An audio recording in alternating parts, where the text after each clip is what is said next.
hemos estado estudiando una serie para no olvidar quiénes somos, que le hemos titulado Valentia Creu. Valentia Creu, en valenciano sería Valentia Cre o Valentia Cruz, ¿no? Y queremos este juego de palabras. ¿En qué creemos? ¿Cuáles son los valores culturales que articulan nuestra manera de hacer iglesia? Cada iglesia local tiene una manera de hacer las cosas diferente y es bonito porque esto es la multiforme gracia de Dios. Y tú vas a una iglesia y no hay nada más aburrido que ir a una iglesia que sea igual que todas las demás. Yo creo firmemente que la diversidad es voluntad de Dios, que la estandarización es fruto del pecado.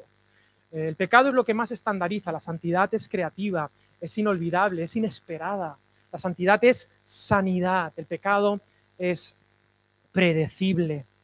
Y hablábamos de estos 7 valores y hoy es el séptimo, el último, para cerrar el arco narrativo, que siempre es una vuelta a casa. ¿Habéis visto Regreso al Futuro 2? El Regreso al Futuro 2, una de las, para mí mi favorita, ¿no? De Robert Zemeckis, hace la primera, conecta con la segunda, y hay algo, es el almanaque, ¿no? El almanaque que recupera, de hecho el Regreso al Futuro 2 ya ha pasado, porque creo que hubo un día, ¿os acordáis que hubo una fecha que dijeron, hoy es el día que Marty McFly llega al futuro? Y yo no he visto todavía ni coches voladores, a mí los coches me daban igual, pero el patinete ese volador, ostras, cómo molaba ese patinete, estaba todo guapo. Pero la cosa es que pillan el almanaque y vuelven al presente, entonces hay un peligro de vivir sabiendo el futuro, ¿no? Y me gusta esta idea y lo voy a recuperar. Y el retorno a casa es el final de la peli. Siempre una buena peli vuelve a casa, es el final del camino del héroe. Los 7 valores, los voy a mencionar rápidamente. El primero es Jesús de Nazaret es nuestro Señor y Salvador, ejemplo de vida e Hijo de Dios. Aquí en esta iglesia tenemos muchos refranes, somos muy de refranes españoles, y tenemos un refrán que dice, ¿qué es lo mejor que tiene esta iglesia Valentia? Jesús. Esta iglesia lo que tiene mejor es Jesús. Esto me lo puedes quitar, querido Walter. Tú eres lo segundo mejor, o alguien. O alguien que sepa. Walterín me quita... No es que tú no sepas, Rico. Pero este es el dueño. Quítame los pedalitos y eso, porque voy a sacar a gente que me va a ayudar a predicar. Jesús es lo mejor que tiene esta iglesia. No son las mesas, no son los cafés, no son los ministerios, no son la gente, los predicadores, los que cantan, los que administran. No. Lo mejor que tiene esta iglesia es Jesús de Nazaret. Jesús es el hilo rojo que, a pesar de cómo la iglesia hemos sido a lo largo de la historia, Él ha sostenido la misión. Todos te van a fallar. Tu iglesia te va a fallar. Tus padres te van a fallar. Tus hermanos te van a fallar. Tu marido, tu mujer te va a fallar. Tus hijos te van a fallar. Todo el mundo te va a fallar. Tu lectura de la Biblia te va a fallar. Tu teología te va a fallar. Pero Jesús jamás te va a fallar. Nunca. Así que agárrate a Jesús. Primer valor, Jesús es el centro de nuestra cultura. Número 2, de Jesús nace la iglesia. ¿Y para qué está la iglesia? Bueno, la iglesia no está para tu comodidad, para que tú estés a gustito, para que el aire acondicionado esté siempre... Por cierto, hoy lo tenemos bien puesto el aire acondicionado, ¿no? Más o menos. Hace un poquito de bochorno, pero hace bueno. Bien, un poquito así de sombrita. La iglesia, ¿para qué? Existe para seguir con la misión que Jesús le encomendó hasta que Él vuelva. Tenemos una dirección, tenemos una misión, la eclesía, en la propia palabra en griego ya denota los llamados afuera, por eso estamos felices cuando abrimos puntos de misión en Alfafar, en Distrito 13, en Vivo, en la casa paterna, en Paterna. Yo le digo a la gente, si vive cerca de allí, tira para allí, ahí hace falta ayuda, hace falta gente. Y aparte yo tengo un secreto, yo sé que cuanta más gente se va, más viene. Porque Dios dice, ostras, esta iglesia mola, esta iglesia, fíjate, le doy recursos y en lugar de comerse la semilla la siembran. Me interesa. Y esto no es matemático, pero es espiritual. Y aunque no fuera así, habría que seguir haciéndolo. Porque es parte de los principios. Somos llamados a sembrar. El sembrador salió a sembrar. La iglesia existe para cumplir con la misión de Jesús hasta que Él vuelva. Porque Él va a volver, ¿eh? ¿Lo sabéis esto, no? Que al final esto no depende de nosotros. Esto va de mal en peor. Cada vez las cosas... Mi madre ayer, no sé qué me decía de Afganistán, que claro, si nos ponemos aquí a hablar, dice, ya estamos en los últimos tiempos. Digo, pues llevamos 2000 años en los últimos tiempos, pero bueno, puede ser, no lo sé. Pero que Dios me pille con las manos en la masa, que Dios me pille con los guantes de boxeo puestos. ¿Sí o no? Porque imagínate que nos pilla a nosotros allí en el colchón flex, esperando a que venga el Señor, con el mundo hecho iba a decir una mala palabra en valenciano. Esto de hablar con... En fin. La iglesia. ¿Y cómo se expresa la iglesia? Bueno, con espiritualidad. ¿Y cuál es la marca de la espiritualidad en esta iglesia? Bueno, hemos decidido esto. La autenticidad, la santidad y la creatividad son el resultado de una espiritualidad real. Tú no tienes que pasar por el aro. Dios respeta tu estructura emocional. Y aquí tenemos otro refrán, y es que o aquí cabemos todos o qué. O no cabe ninguno. Aquí, si quieres que te dé la chiripiorca, que te dé. ¿Tú quieres hablar en lenguas? Habla en lenguas más que todos, como decía Pablo. ¿Tú quieres levitar? Levita. ¿Quieres hacer milagros, tener palabra de sabiduría? Tenla. No, es que a mí el Señor quiere tenerme aquí 3 horas estudiando la Biblia, que digo, a ver si pasa eso alguna vez. Hermanos, estamos tan llenos del Espíritu que queremos que prediques 2 horas más. ¿Te imaginas? Esto también hay. O gente que quiere conectarse con la naturaleza y dice, ay, pues abraza un árbol y dice, es que gloria a Dios por este árbol. Gente que conecta cuando ve el cielo, los cielos cuentan tu gloria. Gente que adora a Dios con el intelecto, con el corazón, con las emociones, con el cuerpo. Aquí o cabemos todos o no cabe ninguno. Gente que quiere acercarse a Jesús, porque el otro día, ya lo digo, me mete mucha caña en las redes, pero bueno, es parte de, uno asume lo que es. Pero yo puse allí, y lo digo aquí, solo hay un camino a Dios, que es Jesús. Pero hay muchos caminos para llegar a Jesús, tantos como personas. Tu historia es única. Y Dios respeta tu estructura emocional, espiritual, física, tu bagaje, tus heridas, tus limitaciones, tus dones y talentos, espiritualidad. ¿Y sabes lo bonito de esta diversidad, que es voluntad de Dios? Que quizá yo, con mi manera de hablar, hay gente a la que no voy a llegar, pero por favor, que haya gente súper diferente a mí en esta congregación, porque quizá con tu sensibilidad tú puedes alcanzar personas que yo sería incapaz de alcanzar. ¿Tiene sentido para ti? ¿Sabes la que te quieres decir? Y esto es bonito, aparte somos una iglesia diversa a nivel de etnias y naciones. Mayoritariamente somos españoles, pero hay un porcentaje súper alto de un montón de gente de un montón de países. Y esto es la voluntad de Dios, una integración total, un Babel del revés. Que en lugar de ser un motivo de separarnos, es un motivo de unidad y un testimonio para este mundo que cada vez está más polarizado. Qué bonito, ¿no? La espiritualidad de Dios en nuestra vida. Fantástico, siguiente valor, la Biblia. Madre mía, si con lo de Jesús me dieron caña, con esto ya, ¿qué hace usted, hermano? Arrancando hojas de la Biblia, ¿os acordáis? El otro día me escribieron en Facebook, espero que el pastor de esa iglesia no le vuelva a dejar a predicar.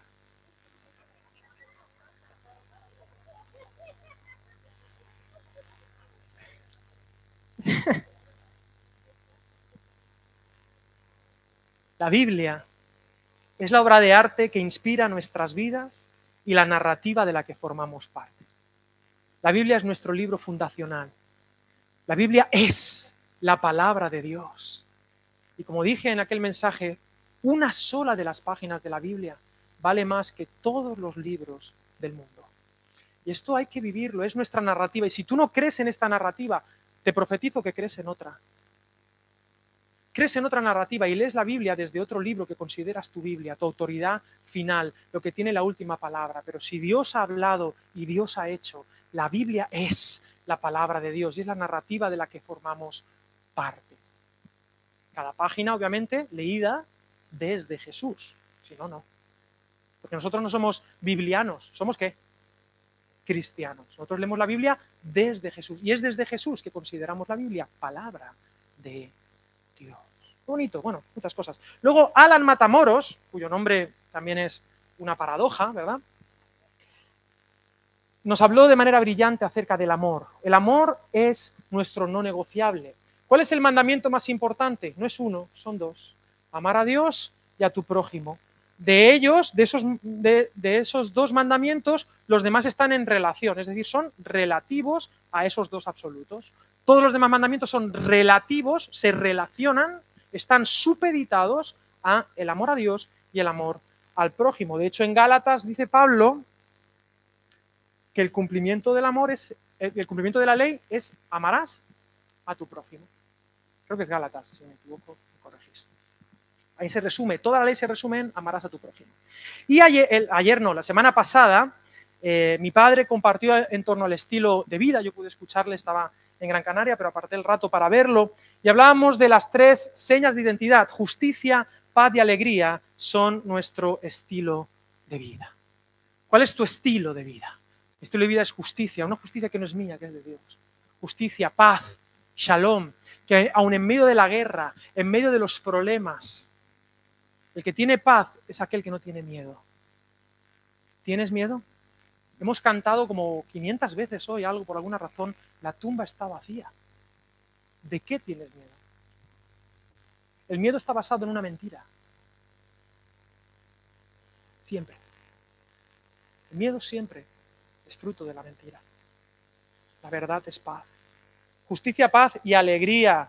Aquí no somos gente así con cara de mustios. Estos cristianos que para ser santos parece que son, Dios mío de mi vida, aburrimiento, alegría. Gente alegre. Proverbios dice que el que está triste todos los días le supone un entierro. Pero el que está alegre tiene un banquete continuo. Me gusta esa gente. Y hoy, por fin, perdonadme, vamos con el séptimo valor, que es el que cierra todo el arco. Y es, Valentia es una comunidad basada en el perdón. ¿En qué se basa esta comunidad? ¿Cuál es la esencia básica de esta comunidad? Yo creo que la iglesia, pero Valentia en concreto, es una comunidad basada en el perdón. Porque el que vive desde el perdón, vive desde el futuro. Porque es la verdad más verdadera. Dios es amor. Y se ha predicado mucho por activa y por pasiva que Dios te ama, ¿qué? Tal y como eres. No por cómo deberías ser. Porque nadie en todo este cine es como debería ser. Nadie. Pero Dios te ama tal y como eres. Quiero recordar que los de Westminster nos enseñan que Dios nos creó para amarnos y para que nosotros le amemos, le adoremos y disfrutemos de Él. Y Dios es amor. Yo entiendo que todo el mundo pueda decir claramente, Dios me creó para amarme, para que yo sea el objeto de su amor y que yo responda a esa seducción, ¿verdad? Dice Jeremías, me sedujiste y yo me permití, yo me dejé. Mola, ¿eh? Me gusta ese baile. Hay uno que seduce y otra que se deja. Bonita. Yo soy la otra, somos la iglesia la que se deja seducir.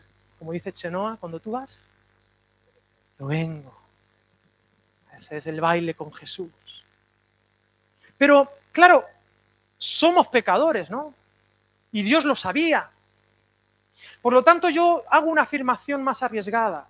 Y es que no solamente Dios me creó para amarme, sino que sabiendo Dios que yo era pecador, Dios me creó para perdonarme. Dios nos creó, Dios creó al ser humano para perdonarle. Porque Jesús no es el plan B de Dios. Lo he dicho muchas veces. No es que Dios dijo, a ver, voy a hacer un plan, a ver, la ley, haz esto y vivirás, tiqui, tiqui, tiqui, tiqui, tiqui, tiqui, tiqui, tiqui. ¡Ay, me ha salido mal! ¿Ahora qué hago? A ver, ¿quién puede ir? Jesús, ¿tienes el día libre? Sí, pues venga, tira tú, muere allí en la cruz, vamos a bajar un poco el listón y no voy a tener más remedio que... Mi plan original no era este, pero bueno, me he inventado un plan. Vamos a tener que perdonarles. No, queridos, desde la eternidad. Dios sabía que crear a este gusano que tienes delante le iba a costar la vida. Y Dios en la eternidad, pensando en crearme a mí y sabiendo que crearme a mí le iba a suponer morir por mí para seducirme, sabiendo el precio de su sangre, Él dijo, amén. Voy a crear a Alex y voy a tener que perdonarle. Y todo ser humano con el que tú te cruzas ha nacido para ser perdonado por Jesús. Pero no lo saben. Y pueden caer en el peligro de vivir o morir eternamente bajo la mentira de que Dios no les ha perdonado. Porque es mentira. Porque Él murió por todos. Y hay algunos teólogos ya que me... ¿Verdad? Es que los domingos, los sábados soy calvinista. Los domingos, yo los sábados, los domingos no. Murió por todos. La voluntad de Dios es que todos sean llevados al arrepentimiento, a la metanoia. ¿Me hago entender? Porque solo detrás del perdón está tu mejor versión. Dios nos creó para perdonarnos. Esto es precioso. Es una maravilla. Ahora, ¿qué es el perdón? Hay gente que cree que el perdón es una cuestión barata, pero siempre que alguien... El perdón es por definición injusto, ¿entendeme? Si tú mereces el perdón, no es perdón. Es justicia, en el sentido más negativo de la palabra. El perdón siempre es inmerecido para aquel que lo recibe. Y por lo tanto, siempre hay alguien que paga por tu perdón. Siempre. De tal manera que no hay perdón sin sacrificio. Siempre cuando alguien perdona, siempre hay algo que se muere. Cuando alguien perdona, siempre hay algo o alguien que está sacrificando algo. ¿Qué sacrificas? Tu derecho de venganza, por ejemplo. Si el perdón no te duele, no es perdón. Lo dice Hebreos claramente y vamos a ir ahí ahora. Sin derramamiento de sangre no hay perdón de pecados. Y algunos teólogos de la sala, bueno, yo sé que los que están en la sala no, pero hay gente por ahí que dice no, porque eso es muy cruento, porque es que, claro, tenemos una imagen del Padre como si el Padre, claro, ¿os acordáis de Jesús cuando dijo, Padre, perdónalos, ¿por qué? ¿Y Jesús a qué se dedicó? A perdonar pecados por donde iba. ¿Cómo es posible que Jesús, siendo Dios, porque Jesús es Dios, Jesús es lo que podemos conocer de Dios. Sin Jesús estamos ciegos de Dios, sordos de Dios. Al Padre nadie le ha visto jamás, el Hijo lo ha dado a conocer. Yo no sé cómo es Dios, a menos que vea a Jesús. Es mi manera de comprender el Dios comprensible, el logos de Dios, la palabra de Dios, es Jesús, nos enseña la Biblia. Y a través de Jesús veo la misericordia de Dios. Y yo veo que Jesús, antes de morir en la cruz, perdonaba pecados. ¿Por qué el Padre entonces necesita que el Hijo muera en la cruz? Parece un padre cruel, que parece un Dios indio, por ejemplo, el hinduismo, que demanda sangre. Hoy voy a revertir esto. Hoy te quiero demostrar que eso no es la imagen correcta de Dios. En Corintios se nos enseña que Dios estaba en Cristo reconciliando al mundo consigo mismo. ¿Dónde estaba Dios? En Cristo, sufriendo por ti y por mí. Y claro, estoy volando mucho arriba en la teología, no sé si este silencio es de atención o de Homer Simpson con un mono tocando los platillos. Pero en cualquier caso, déjame aterrizar. En el momento en que se ha dicho que hoy se iba a hablar del perdón, a ti te han venido por lo menos una persona o dos a tu cabeza. Y has dicho, sí, pero a este no sé si le puedo perdonar. O a lo mejor tú mismo estás con una lucha porque tú no has experimentado el perdón de Dios. Tú no te has perdonado. Y esto es terrible. Y vives en una esclavitud. ¿Estáis bien hasta aquí? ¿Sí? Bueno, no he mencionado la Biblia, pero la tengo abierta, que siempre da buena suerte. El cristianismo es básicamente una invitación de Dios. Ven a relacionarte conmigo. Yo voy a hacer lo posible y lo imposible para que tú estés conmigo. En el resto de religiones es, haz esto y vivirás, ¿verdad? Creo que mi padre lo dijo, tú vas a decir la semana pasada, ¿verdad, papá? Haz esto y vivirás, es lo que enseñan todas las ideologías y todas las religiones. Pero en el cristianismo es, vive para poder hacerlo. Conéctate conmigo de manera inmerecida, aunque alguien va a tener que morir. Fijaros en todas las religiones, tú vas a ver los templos, ves los zigurats, ¿os acordáis de la Torre de Babel? Hagamos al cielo, una torre que llegue hasta el cielo a ver si podemos alcanzar a Dios. Te vas a las torres, a las pirámides aztecas, ¿verdad? Intentando llegar a Dios. Pero desde las primeras páginas del Génesis, no es así. A Dios le encanta montar una tienda, acercarse al ser humano. Todas las religiones quieren llegar hacia Dios. Pero el único Dios verdadero no quiere que hagas ninguna torre hasta el cielo. Él ha venido aquí y ha montado su tienda de campaña para estar entre nosotros. Y la última tienda de campaña que montó, Juan 1:14, el Verbo se hizo carne y habitó entre nosotros. En el griego, montó una tienda de campaña y se mudó a nuestro barrio, dice Eugene Peterson en su versión de Message. Dios ha venido a encontrarse contigo, a pesar de que sabe que eres un auténtico desastre. ¿Cómo encontrarse con Dios? Dios es amor, pero cuando tú sumas amor más pecador, Dios es compasión, Dios es misericordia, corazón por el miserable, Dios es perdón eterno. Esto es una maravilla, porque la dimensión más real y más verdadera es el perdón. Y tú no sabes quién eres como ser humano hasta que experimentas el perdón de Dios. Esto lo llevo diciendo varios domingos. Y no, por mucho que en mi cabeza le doy vueltas para intentar contraargumentarlo, cada vez estoy más convencido de esto. Tú no vas a experimentar tu verdadera humanidad hasta que entiendas que has sido perdonado por Jesús.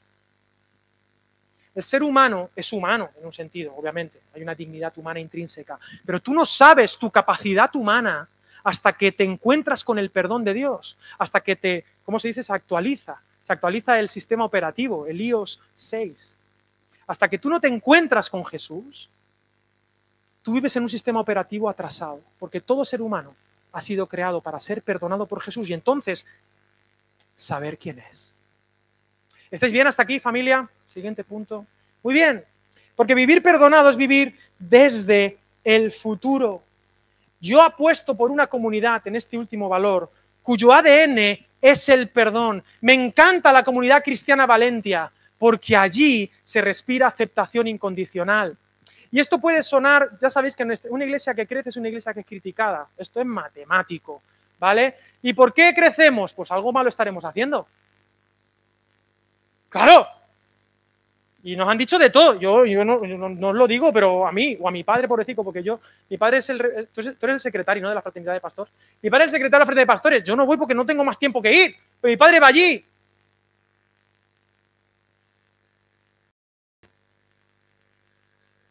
A lo mejor él le dicen cosas de mí y no me las dice porque me quiere mucho y tal. A mí eso me repara un poco, pero a mí de nosotros. Algo malo estaremos haciendo, estamos rebajando el mensaje, ¿no? Mensaje light. Digo, aquí de light nada. Aquí o te arrepientes de tus pecados o vas al hoyo.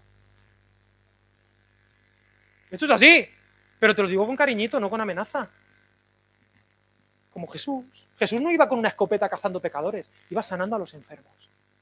Porque yo no puedo cambiar a nadie y tú tampoco puedes cambiar a nadie. Tú no puedes convencer a nadie. El único que convence es el Espíritu Santo, que convence de pecado, de justicia y de juicio. Pero esta iglesia tiene que hacer su trabajo, su parte, que es abrazar, es aceptar y es amar en el nombre de Jesús. Y deja que Dios transforme los corazones. Y si Dios pudo contigo y le costó sangre, sudor y lágrimas, deja que el Espíritu Santo pueda con tu prójimo. Tú dale palabra de Dios. Pero una vez lo digas, ya está. Oye, Tete, a lo mejor esto no está bien. Bueno, la palabra de Dios, guíale a la palabra, pero que sea el Espíritu Santo el que obre. ¿Tiene sentido para ti? Porque tú no puedes ni cambiarte a ti. Es que esto lo digo mucho, pero perdonadme. ¿Tú has intentado cambiarte? No puedes. Es imposible. Duras un tiempo. Y luego otra vez al hoyo. Mal, peor, efecto rebote. ¿Te has puesto a dieta y te ha dado el efecto rebote? Con el pecado es así. Hace así, Juan Carlos. ¿Eso qué significa? ¿Y ahora dónde estás? ¿De dieta o de efecto rebote? La muñeca, se te ha ido así la muñeca, ¿no? El pecado tiene efecto rebote. A menos que seas lleno del perdón y del Espíritu Santo, que es el espíritu del perdón, el espíritu de la misión. Déjame decirte cositas acerca del perdón. Yo sé que todavía no he mencionado la Biblia, pero sí la he mencionado desde el principio. Queridos, todo aquello que no esté perdonado, todo aquello que no se sabe perdonado, se está muriendo. Se está muriendo. Porque el reino de Dios es perdón, se extiende desde el perdón. En Juan capítulo 20, venga, vamos a empezar por... Esto lo tenía casi al final, pero venga, vamos. En Juan capítulo 20, versículos 21 y 22, aquí aparece la misión. ¿Sabéis Mateo 28? Por tanto, id y haced discípulos a todas las naciones, bautizándoles en nombre del Padre, del Hijo y del Espíritu Santo y enseñándoles que guarden todas las cosas. La gran comisión que aparece en Mateo, que aparece en Marcos, ir para aquí, predicar el Evangelio, aparece en Lucas también. Pero en Juan aparece de una manera más bonita, menos extensa. Dice que aparece Jesús allí y dice, paz a vosotros, como me envió el Padre, así también yo os envío. Y al decir esto, sopló y les dijo, y aquí la venida del Espíritu Santo que explica Lucas en Hechos, la explica de esta manera preciosa. Dice, al decir esto, sopló y les dijo, recibid el Espíritu Santo. Según el Evangelio de Juan, es aquí donde se recibe el Espíritu Santo de parte de los discípulos. ¿Y cuál es el resultado de esa recepción? Recibid el Espíritu Santo. A quienes perdonéis los pecados les serán perdonados y a quienes se los retengáis les serán retenidos. En pocas palabras hemos cantado somos nación, somos la nación del perdón. Y lo que tenemos que extender no son nuestras tierras, es el perdón de Dios. Esa es nuestra proclamación, porque todo aquello que no es perdonado no está en la jurisdicción del reino, en un sentido, del reino de Dios. Porque el reino eterno de Dios es un reino lleno de gente perdonada. No hay ni uno en la eternidad que no sea perdonado. ¿Tú has pensado eso? Que todo el mundo que vamos a estar allí jugando al Catán o al Risk eternamente, estamos perdonados. Que el cielo es un montón de gente perdonada, que no merece. Y eso es riquísimo, está genial. Por eso, si tú quieres ser un ser humano eterno, necesitas el perdón de Dios. Porque todo aquello que no es perdonado se está muriendo. ¿Por qué? Porque no está en la jurisdicción de Dios. Porque la vida de Dios es perdón. Porque el poder de Dios se manifiesta en el perdón. Porque el querigma es el perdón de Dios. Ahora, ¿eso es rebajar el mensaje? No. Porque el perdón tiene implícito una realidad. ¿El perdón para quién es? ¿Para quién es el perdón? A ver, ayúdame a predicar. Para los que saben que necesitan el perdón. Porque todo el mundo lo necesita, pero tú no eres consciente, porque no eres consciente de tu pecaminosidad, de que te estás muriendo y que solo la energía del perdón puede contigo. Recibiréis el perdón si quieres. Es decir, si eres consciente de que lo necesitas. Por eso en la proclamación del perdón está tu impotencia para salvarte, porque tú no puedes salvarte a ti mismo, no puedes salvarte de ti mismo. En la recepción del perdón está el reconocimiento de que tú eres pecador, y no eres pecador porque pecas, pecas porque eres pecador. Aunque te pongas a dieta de pecados, tarde o temprano, dice el versículo, la cabra siempre tira. Eso no es ningún versículo. Pero bueno, lo intentaremos arreglar. Y ojalá, y esto siempre lo digo abrazándote como un teletabi, ¿vale? Como los teletabis. Querido, si no te ha alcanzado el perdón, te estás muriendo. Tienes una enfermedad terminal y te quedan días. No sé cuántos. Pero te quedan días. Si has recibido el perdón de Dios, la tumba vacía está. Pero tú, para experimentar esa dimensión de futuro, necesitas saberte perdonado. Y cuando uno se sabe perdonado, las cosas cambian. ¿Os sabéis el Padre Nuestro? Si no tenéis trasfondo católico, y esto hay que memorizar el Padre Nuestro, es importante. El Padre Nuestro, el credo de los apóstoles, hay cositas importantes. Memorizamos canciones de Felices los Cuatro y no memorizamos el Padre Nuestro, ¿vale? O sea que, cuidado. Queridos, el Padre Nuestro es precioso. A mí me gusta mucho el Padre Nuestro por muchas razones, pero una de ellas es porque es súper cómodo para mí. ¿Has pensado el Padre Nuestro? Padre nuestro que estás en los cielos, santificado sea tu nombre, venga a nosotros tu reino, hágase tu voluntad. Todo lo hace Dios. En el Padre Nuestro lo hace todo Dios. Todo. Además, el pan hace de panadero, me trae el pan a casa, pan nuestro de cada día. No me dejes caer en la tentación. O sea, mira Dios, te voy a dar la responsabilidad de que no me dejes caer en la tentación. ¿Te das cuenta el Padre Nuestro qué práctico? No me dejes caer en la tentación, líbrame del mal, tú. Todo lo hace Dios, menos una cosa. Una. Hay una cosa que es la marca del creyente y no es arrepentirte y decir, ¡ay, soy pecador! No. Dice, perdónanos nuestras deudas, que eso lo hace Dios. Así como que, así como nosotros perdonamos, así como nosotros. La marca de ¿qué es un cristiano? Es muchas cosas, pero el cristiano es aquel que perdona. Aquel que extiende el reino. Como es del reino y tiene el perdón, no tiene más remedio que extender el perdón. Recibid el Espíritu Santo. Aquel que perdone los pecados le serán perdonados. Qué fuerte esto. Qué poder de atar y desatar, le dijo Jesús a Pedro. Todo lo que atares. Hay gente muy atada por falta de perdón. ¿Me escucháis bien? Hay gente muy atada por falta de perdón. El perdón te deshumaniza. La falta de perdón te va convirtiendo en un pequeño monstruito, en una especie de Voldemort. Ahí he visto a Voldemort, creo que es en la segunda, bueno, en el libro, en el último, ¿no? En las ¿cómo se llama? Las reliquias de la muerte. Cuando van a este mundo medio tal, está el alma de Voldemort, que es el malo. Cuando Harry Potter la ve que es una cosa moribunda. Hay gente que ostenta mucho poder. Hay gente que aparentemente, pero por dentro tiene un alma moribunda con falta de perdón. Gente que no perdona, gente que no se perdona, que no perdona al otro, que tiene siempre el discurso diabólico, de ¡ay, cuánto daño me han hecho! Y eso es lo prediqué una vez, ¿os acordáis cuando hablé del victimismo? Que el victimismo es una de las cosas más diabólicas. Cuando Jesús dice, De cierto, voy a sacrificarme, voy a morir. Y Pedro dice, que tal cosa no te acontezca. Y Jesús se gira y le miró con cara de reggaetonero y le dijo, apártate de mí, Satanás. Porque con el victimismo puedes hacer lo que te dé la gana. Todos los movimientos, lo que está pasando esta semana, es fruto del victimismo. Y como yo soy víctima, tengo derecho de hacer daño a cualquiera. Porque si me han hecho daño, como dice el Salmo, yo soy rebelde porque el mundo me ha hecho así. Y porque nadie me ha tratado con amor y porque nadie me ha querido nunca, oye, por lo tanto, donde las dan, las toman. La ley del talión. Ese es el reino de este mundo y eso es muerte. Muerte. La única solución no es ojo por ojo, porque ojo por ojo todos ciegos. Todos ciegos. La única alternativa de salvación y de vida es el perdón incondicional, que te va a costar. Qué terrible es un alma.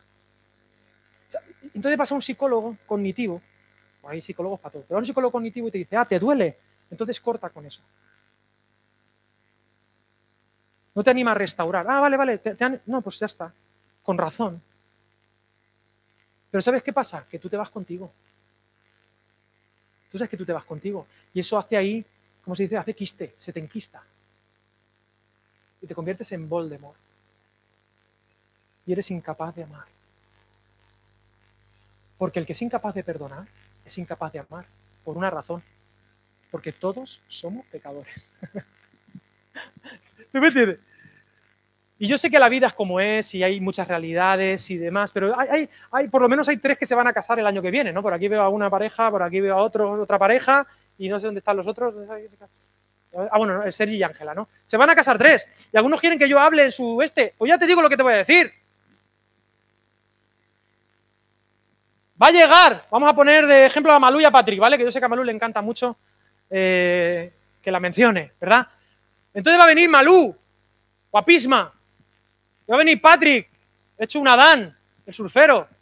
Yo, qué guapa la novia, qué guapo el novio. Y van a llegar unas palabritas de bendición. Yo, claro. Entonces yo voy a decir, Malú, ¿has visto qué guapo está Patrick? ¡Qué príncipe azul! Y va a decir, sí, príncipe azul. Digo, pues no es azul. Es beige. Y es al revés que en los cuentos. Le das un beso y se va a hacer un poquito sapo. Ah, sí, Alex, sí, no puede ser. Si es tan... Pues sí. Pero Patrick, ¿has visto a Malú? ¡Qué princesa! ¡Qué mujer! De blanco, no sé, imagino, ¿no? Porque, bueno, como quiera, Malú, yo no quiero tampoco... Pero en principio, de blanco, qué corona. Así, toda floreada, con una... ¡Hola, qué princesa! ¿Es una princesa? Sí, es mi princesa para forever, dice Patrick. Digo, pues sí, es una princesa, pero es la princesa Fiona.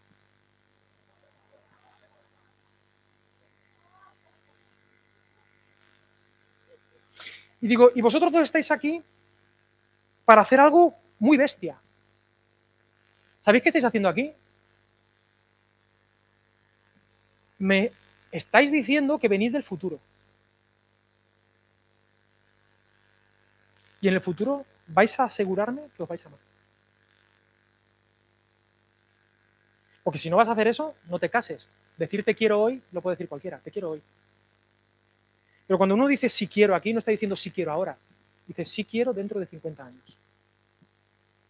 Pero yo no puedo asegurar que sienta cosas por ti dentro de 50 años. Yo no le puedo asegurar a Geraldine que la querré el año que viene, que sienta cosas.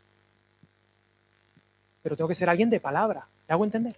Entonces, como Malú es pecadora y Patrick también, esto va así. Yo entiendo que la vida puede ser y hay situaciones, ¿vale? ¿De acuerdo? O sea, en esta iglesia estamos claros en eso. Pero, como norma general, no hay puerta de atrás. Yo vengo del futuro. Y tú vas a dar tu palabra hasta que la muerte nos separe. Y ni siquiera. Porque en la vida cristiana ni la muerte. Porque el perdón, esta es otra. Yo no sé si te cae bien la gente que tienes al lado, pero mírale, porque lo vas a tener para toda la vida eterna. Ni la muerte te va a hacer librar de él. Y dice, bueno, no me he separado, pero por lo menos que se muera. Pues ni muerto, nano. Muerto estará de descanso, y lo digo porque normalmente hay más viudas, porque las mujeres viven más. Pues, querida viuda, aprovecha esos 2, 3 añitos, 5, 10, lo que sea, porque luego cuando llegues para allá, está tu marido otra vez ahí en la puerta. ¡Me cachi la mar! Pero menos mal que ni se casarán ni se darán en casamiento. Seréis hermanos. Ya está, bueno, esto es otra, esto no viene a nada. Pero entonces tengo aquí los tengo a Patri y a Malú, y podría haber, en vuestro caso es igual, no os penséis que sois mejores ni peores. Entonces yo le voy a decir, Patri, ¿tú quieres a Malú? Sí. Malú, ¿tú quieres a Patrick? Bueno, pues lo que estáis haciendo aquí, el compromiso que estáis tomando es que si queréis que esto dure, yo entiendo que hay casos y casos, vale, pero si queréis que esto dure, tu compromiso es que tú te comprometes a que la persona que tienes al lado es la persona que más vas a perdonar en tu vida. Si quieres que esto dure. Vas a ejercitar el músculo del perdón.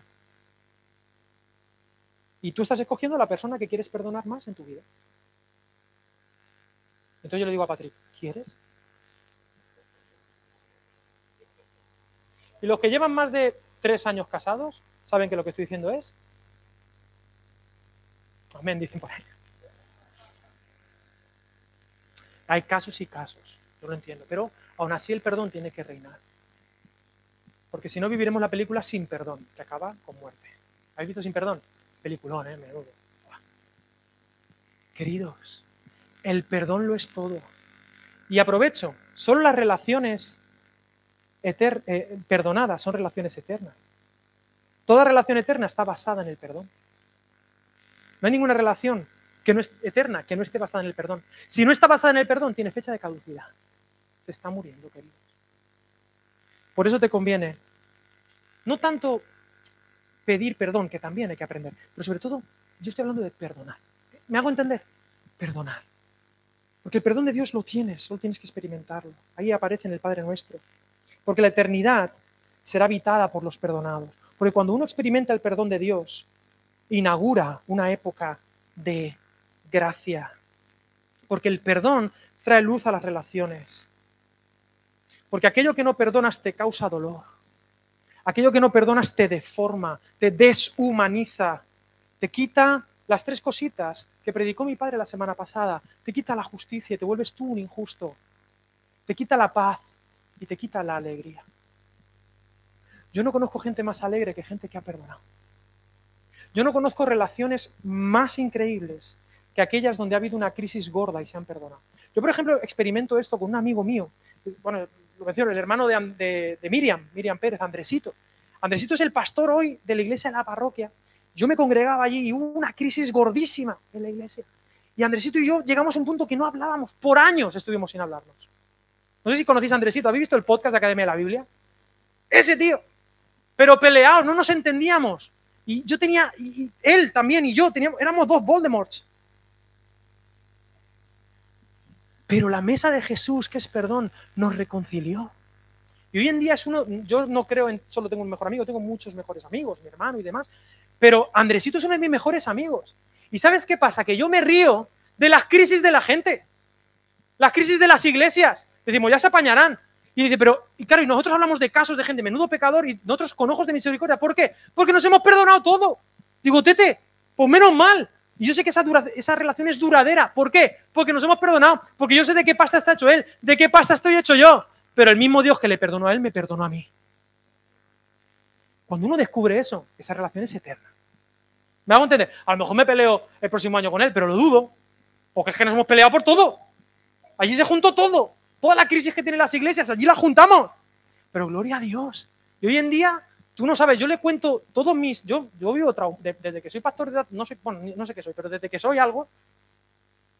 Claro, ¿con quién hablas tus traumitas? Porque la gente de la iglesia... La madre que va y el padre que torna.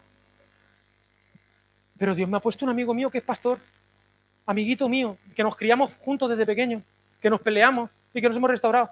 Digo, Andresito, ven que te tengo que llorar en el hombro porque es que yo no puedo más ya con Marquitos. El cuñado. No digo, no puedo con esto. Y me dice, pues yo tampoco puedo con este. Digo, pues vamos a llorar los dos por lo menos. El perdón, queridos. El perdón es la argamasa que une para siempre. Eso es lo que te quiero enseñar. ¿Me hago entender? Esto es precioso. Y ojo, la falta de perdón, esto, momento pentecostal, ¿vale? Y ahora ya saco a gente que me va a ayudar a predicar. La falta de perdón es nido de demonios. Yo no sé si tú crees, no tal, no cual. Bueno, la falta de perdón es nido de demonios. Nido de demonios. Porque la falta de perdón es territorio inhóspito, desértico. Y para exorcizar hace falta el Espíritu Santo. Recibid el Espíritu Santo. Perdona.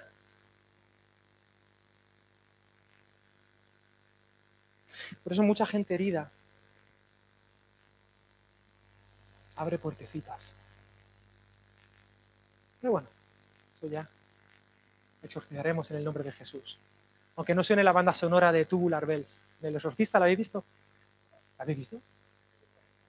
Bueno, una banda sonora extraordinaria. No hace falta ser tan peliculero. Es más fácil y más difícil, porque no hay nada más difícil que perdonar. Porque siempre implica un sacrificio. Y el perdón no es un invento de Jesús. Quiero hablarte de la comunidad basada en el perdón. Y necesito 7 voluntarios que me ayuden a predicar. Por favor, los 5 seminaristas, venid por aquí. Sí. Ven. Venid por aquí. Poneos aquí atrás. Y necesito 2 voluntarios o voluntarias más que me quieran ayudar a predicar. Va a ser muy sencillo. No voy a exorcizar a nadie. Tranquilos. Diego, ¿me quieres ayudar? Vico, ¿me quieres ayudar? Me está haciendo fotos. Tráeme esas cartulinas, Kiss. ¿Sabéis qué libro es el libro de Levítico? ¿A quién le gusta? ¿Cuál es mi libro favorito de la Biblia? ¿Cuál es? Levítico. Espérate, entonces, dame un segundo. Para la cámara, levantarlo. Muy bien. Estos son los capítulos de Levítico, ¿vale? Está separado porque sí, porque ahora lo veréis. Este es el libro de Levítico. ¿Cuántos habéis hecho un esfuerzo de voy a leer la Biblia en un año y habéis dicho en Levítico me quedo? Te has quedado allí, muerto en el desierto, has caído. Uno cae muerto en el desierto. Levítico es un libro súper chungo. Parece que tiene unos versículos muy raros. El que tiene un testículo no sé qué, ese no. Si te escuece no sé qué, ves al sacerdote, unas cosas rarísimas, Levítico. Muy raras. Pero tenemos que leer Levítico como lo que es, un performance. Levítico es una explicación del plan de Dios eterno, pero para niños pequeños, porque estamos en Levítico, estamos al principio de la ley. Levítico es el plan de Dios desgranado para niños, como en la escuela dominical, que para explicarte cosas utilizan objetos, personajes, y entonces van separando los conceptos para que lo entendamos. Esto es el Evangelio para torpes. ¿Habéis leído libros de eso? De informática para torpes, no sé qué para torpes. Pues esto es el Evangelio para torpes. Levítico. En realidad, Levítico no se llama Levítico, es un nombre súper chungo, Levítico, referente a Leví. Yo creo que la gente de la publicidad que puso estos nombres en griego no tenía ni idea. Levítico, en realidad, su nombre es Vayikra en hebreo. En hebreo significa y llamó. Y llamó. Es una llamada de Dios. Y he comenzado este mensaje diciendo que el cristianismo no es voy hacia Dios, sino Dios viniendo a la gente. Y en Levítico, capítulo 1, versículo 1 dice, y llamó Jehová a Moisés y habló con él desde el tabernáculo de reunión, diciendo, habla tal. Y le llamó, pero desde el tabernáculo. El tabernáculo era la tienda de reunión, traducido es la tienda de citas amorosas. Era el lugar donde Dios quería habitar. ¿Sabéis que después del tabernáculo qué vino? El templo. Pero Dios jamás quiso vivir en un templo, nunca. Él nunca pidió una casa. Se la hicimos porque nos dio la gana a nosotros. Porque pensábamos que nuestro Dios necesitaba una casa, pero a Dios le encantan las tiendas. Y en cuanto pudo, se deshizo del templo. Y se hizo otra vez una tienda, nosotros. Tuvo un tempecito ahí en una casa, un adosado. Pero él estaba en una tienda, pero llamó a Moisés, y Moisés estaba afuera, le hablaba desde el tabernáculo, en el versículo 1 de Levítico. Pero si te vas al versículo 1 de Números, que el que le puso nombre a Levítico, probablemente le puso también a Números, digo, vaya tela. Qué guay leer un libro que se titule Números. Bajonazo. En realidad, en hebreo, se llama en el desierto. Mucho mejor. Del versículo 1 del capítulo 1 dice, habló Jehová a Moisés en el desierto de Sinaí, en el tabernáculo. Por lo tanto, en el libro de Levítico lo que encontramos es un movimiento. Moisés está fuera, hablando con Dios que está en el tabernáculo, pero en el capítulo 1 de Números, al final del libro de Levítico, Moisés ya está en el tabernáculo, porque Houston tenemos un problema, Dios es santo. Dios es santo, perfecto. Y tú no puedes acceder a... Y esto es muy fácil, a mí me encanta que hoy estéis todos con mascarillas, porque es una performance. Nos quejamos mucho de las costumbres de Levítico, pero hoy en día tenemos las mismas costumbres. Estamos con las mascarillas, porque el pecado era enfermedad, impuro, no puro. Si hay una mujer que está impura, que esto suena como muy fuerte, pero era una bendición ser impura. Porque eran días libres de trabajo, era conciliación familiar. En aquella época no había pastillitas cuando te venía el periodo. Y tenías que descansar, pero no perdías tu trabajo.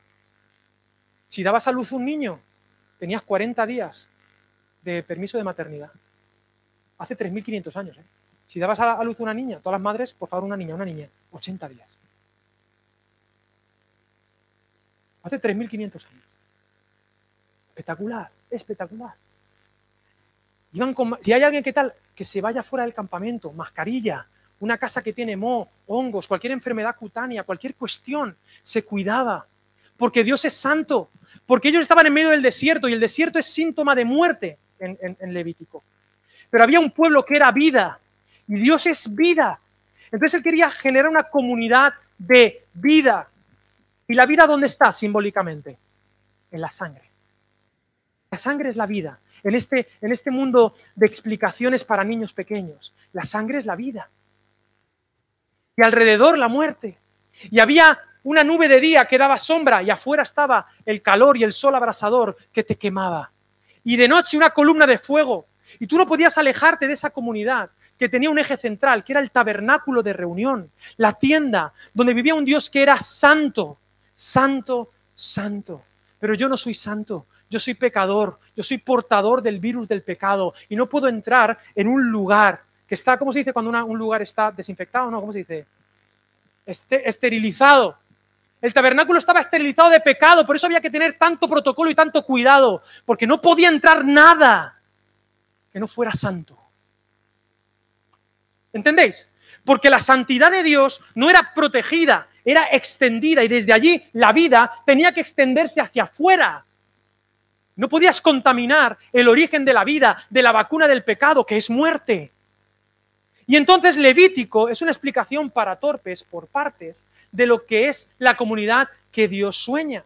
Y en el capítulo 7, dale la vuelta, nos encontramos con un montón de rituales, con 5 ofrendas. Ofrendas para tú dar a Dios, ofrendas por el pecado, ofrendas de paz, ofrendas de semillas, ofrendas de un animalico, ofrendas de no sé qué, ofrendas para cenar con la familia, ofrendas, allí.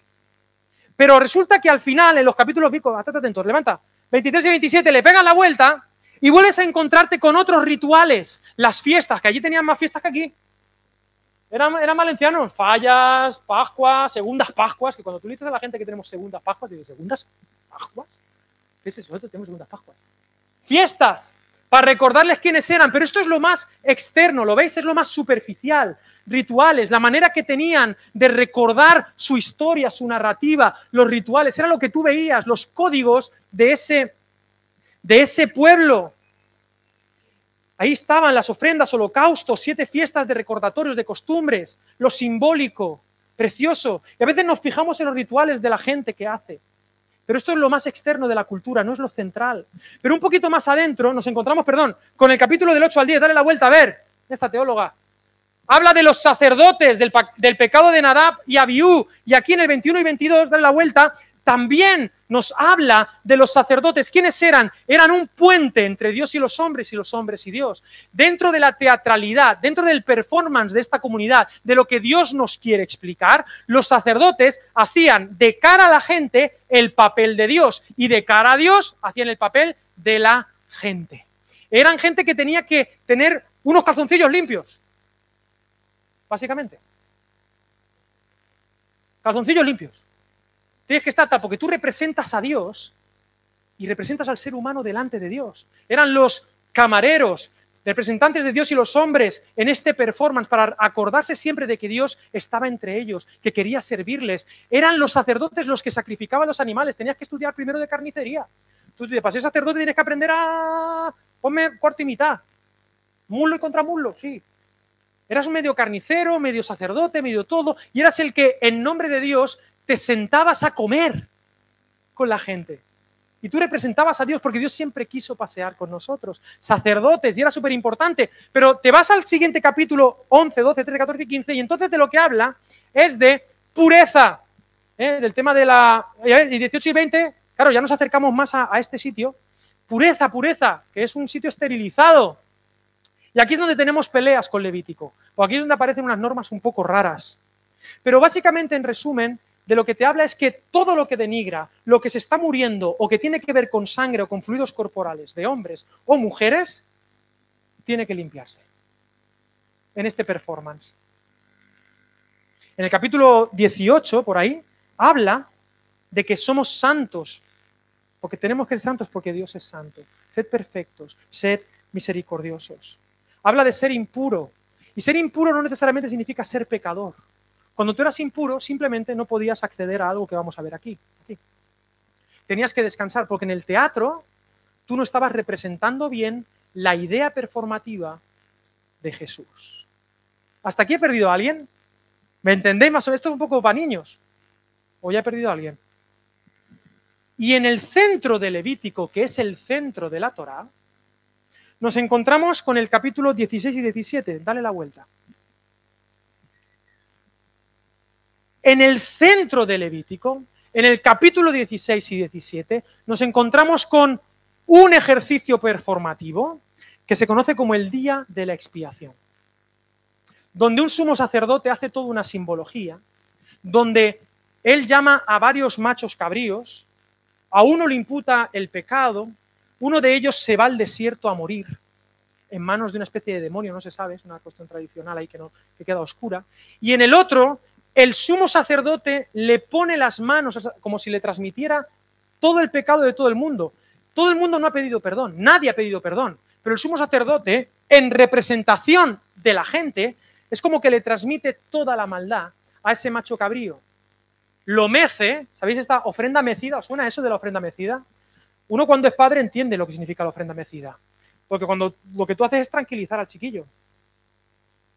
Entonces tú meces al macho cabrío, o meces al becerro, o meces a la ovejita, para que se tranquilice, una oveja inocente. Y luego la degollas. Y la ofreces como holocausto a Dios.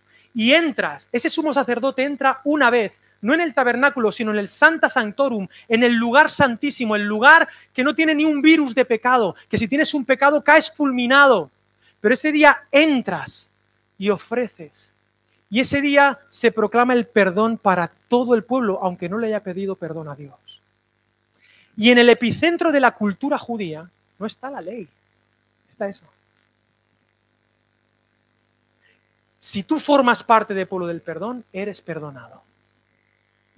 Tienes la oportunidad de vivir en la vida y lo que hay fuera en el desierto es muerte. No es jurisdicción del reino de Dios. Y se extiende desde el perdón. Por eso tenemos una ética diferente. Los cristianos no tenemos una ética porque queremos cortarle el rollo a la gente. ¿Sabes cuál es la ética de Levítico? Vida. Y si Dios te dice esto no, es porque esto te mata. Esta manera de amar te va a matar. De desear. Esta manera de desear te va a matar. Esta manera de manejar el dinero te va a matar. Porque el pecado, la paga del pecado, ¿qué es? La muerte. Por eso desde el perdón se extiende la pureza. Nos convertimos en representantes de Dios a los hombres. Y luego tenemos nuestros rituales, el domingo, lo que sea. Pero el epicentro es el perdón. Un aplauso a estos teólogos preciosos. Podéis bajaros. De regalo la cartulina. Ya estoy terminando. Ahí aparece la comida kosher, bueno, muy interesante. Básicamente la pureza es, haz lo que debes hacer desde el perdón. Y hay algo increíble en torno a esto. Y es que gracias a ese sacrificio, es que la comunidad hebrea era la comunidad basada en el perdón. Y desde el principio de la ley, la gente no era salva por la ley, era salva por el perdón del día de expiación. No sé si me hago entender. Y ese perdón era extensible, y no es que Dios te perdonaba ese día para ese día. Dios te perdonaba todos los pecados de todo el año. Menuda ganga. ¿Sí o no? Anchas Castilla, ¿no? ¿Ahora qué? Esto es como el día de la purga. Un poco, ¿no? ¿Habéis visto la peli? ¿No? Mejor. Ahora que ya Dios me ha limpiado, ¿mañana qué hago? Pecar otra vez, ¿no? No. ¿O ignoráis que la misericordia de Dios, que su bondad te guía al arrepentimiento? Porque ese perdón incondicional y gratuito de Dios, Porque ¿qué has hecho tú ese día del sacrificio? Tú no eras el sumo sacerdote, no eras la pobre ovejita mecida, no eras el tabernáculo, tú simplemente eras alguien que estaba donde tenías que estar, en la jurisdicción del perdón. Y si estás en la jurisdicción del perdón, el perdón te alcanza. ¿Tiene sentido hasta aquí lo que acabo de decir? Sí.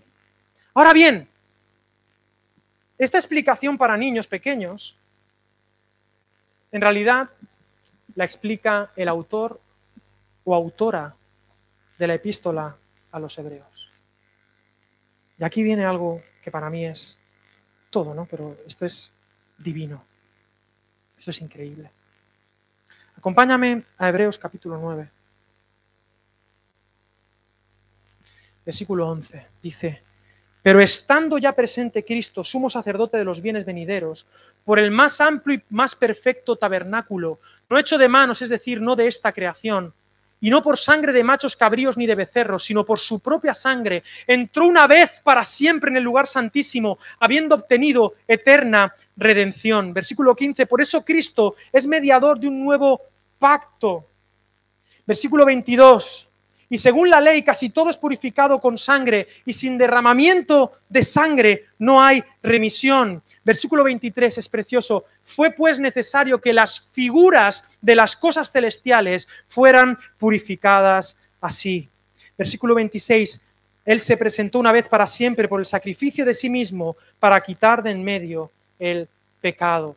Y el capítulo 8, versículo 1 es el resumen de Hebreos, la idea central. Dice: ahora bien, el punto principal de lo que venimos diciendo en esta prédica es que tenemos tal sumo sacerdote, el cual se sentó a la diestra del trono de la majestad de los cielos. Lo que Hebreos está diciendo aquí es que la historia de los hebreos es un performance, son figuras de la realidad. Lo que está diciendo Hebreos aquí es que ningún sacrificio ha perdonado nunca de perdón, nunca ha traído perdón. Que la sangre de los machos cabríos no tiene poder para perdonarte, que es un performance, que nadie se ha salvado por matar animales. No sé si me hago entender. Que eso no es una cuestión de magia potagia, que no estamos haciendo Harry Potter, que nunca un sacrificio perdonó. Que eran figuras, era una masterclass para niños del único sacrificio válido para perdonar. El sacrificio de Jesús de Nazaret. Y lo que nos está explicando en Hebreos es que todas estas partes diferenciadas en Levítico son Dios mismo.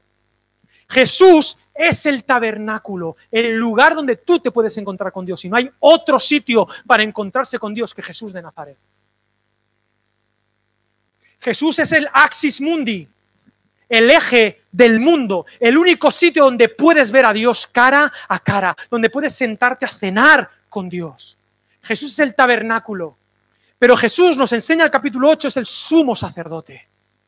Es el intermediario perfecto entre Dios y los hombres, porque es 100% hombre, 100% Dios. Él sí que es. Los sacerdotes jamás representaron bien a Dios, por eso se iban muriendo y había que restituir y cambiarle. Este se ha muerto, otro, todos imperfectos. Por eso había que hacer sacrificios todos los años. Pero Jesús era el verdadero y único intermediario entre Dios y los hombres, y perfecto, porque es 100% hombre, 100% Dios. ¿Alguien me está entendiendo lo que estoy queriendo decir?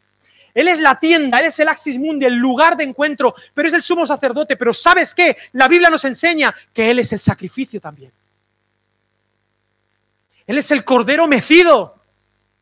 Él es la sangre. Él es el sumo sacerdote. Él es la tienda. Él es el altar.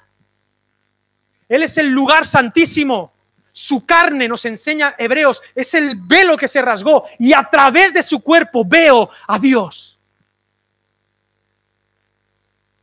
Y su sangre, esta es mi sangre, para perdón de pecados, porque sin sacrificio no hay perdón. Pero por cuanto Dios me perdonó en Jesús, entonces yo vivo en otro tipo de comunidad, donde ya no tiene que ver con derechos, porque esta es la trampita de Dios, me encanta.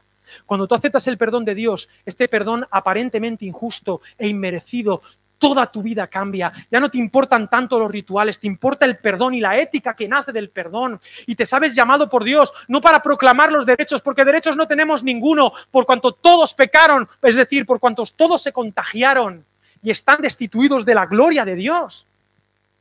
No merecemos vivir. No, que rebajamos el evangelio, me cacho en la mano. Es que vamos a luchar por nuestros derechos, que no mereces vivir. Que le diste la espalda a la fuente de vida. Le dijiste no a la vida. Por lo tanto, le dijiste con tu no a la vida, le dijiste sí a la muerte y tienes los días contados. Te quedan días de vida. Días de vida, vas a morir. Y vas a morir en la mentira de que Dios no te ha perdonado y que Él ha muerto por ti, Él se ha desangrado por ti.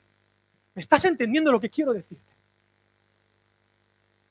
Deja de luchar por tus derechos, pídele perdón al Señor, a Dios, que Dios su vida, Él no puede hacer más por ti. Te lo explicó como si fueras un niño pequeño y te lo explica en las epístolas, te lo explica en los evangelios. Dios hizo lo imposible y lo posible. Y te estoy predicando a ti, que a lo mejor es la primera vez que vienes, pero también a ti que llevas 500 años en el evangelio, pero todavía tienes la cara de mustio como si Dios no te hubiera perdonado.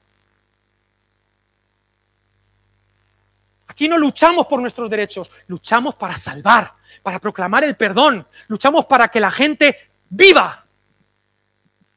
Y la única manera de que la gente viva es presentarles el perdón de Jesús de Nazaret, que es tabernáculo, es sacrificio y es sumo sacerdote.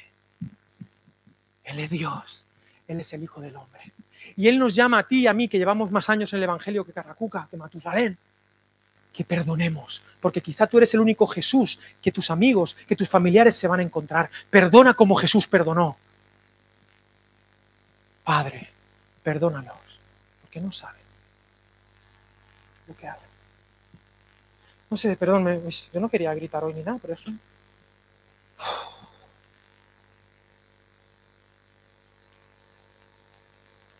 El perdón es el epicentro del poder de Dios, es el arma de construcción masiva. Nadie se ha salvado por la ley, nadie se ha salvado por derecho propio, solo te salva la gracia de Jesús de Nazaret, muriendo por ti en la cruz del Calvario, fuera del campamento, dando su sangre, siendo el intermediario y el punto de encuentro entre Dios y los hombres. Y si lo que yo te estoy contando es mentira, entonces comamos y bebamos que mañana moriremos. Te tomas un chivito a mi nombre, una Coca-Cola y haz lo que te dé la gana con tu vida, lo que te dé la gana. Porque cuando uno tiene una enfermedad terminal, hace como Heisenberg. ¿Has visto Breaking Bad? Ponte a vender, si quieres, metanfetamina, ponte a vender heroína, haz lo que te dé la gana, porque la muerte te va a ganar aunque seas bueno. Porque no hay torre alta que puedas hacer para llegar a Dios. Pero Dios descendió. Dios vino. De la única manera que podía venir, con perdón. Tú no lo sabes. Pero tú necesitas ser perdonado por Dios. Y si lo sabes, quiero decirte en el nombre de Jesús, que Él ya te ha perdonado. Pero tú tienes que experimentar su perdón. Él ya ha muerto por ti en la cruz. Él ya ha resucitado. El día de expiación, no lo esperes, ya ha ocurrido. Ya es objetivamente real.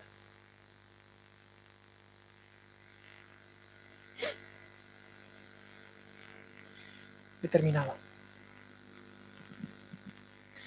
La palabra sacrificio viene del latín sacrum facere, hacer sagrado algo, convertir en sagrado. El sacrificio te convierte en sagrado. Y sin sacrificio no hay perdón. Y sin perdón no hay futuro. Sin perdón no hay futuro. Para ninguna de tus relaciones y tampoco hay futuro para esta comunidad cristiana Valentia. A los que se sienten incómodos con esta idea de perdón y de gracia, donde los derechos quedan en el desierto, se sienten incómodos. como los fariseos se sentían incómodos delante de Jesús de Nazaret. Porque todavía creen que pueden ganarse el cielo, que pueden darse vida a sí mismos. En esta iglesia sabemos que todo depende del amor de Dios por mí, es decir, el perdón de Dios por mí. Porque cuando el poder de Dios se manifiesta, es perdón, es restauración, es volver al inicio, pero con una historia que contar, que merece ser contada. Cuando tú experimentas el perdón de Dios,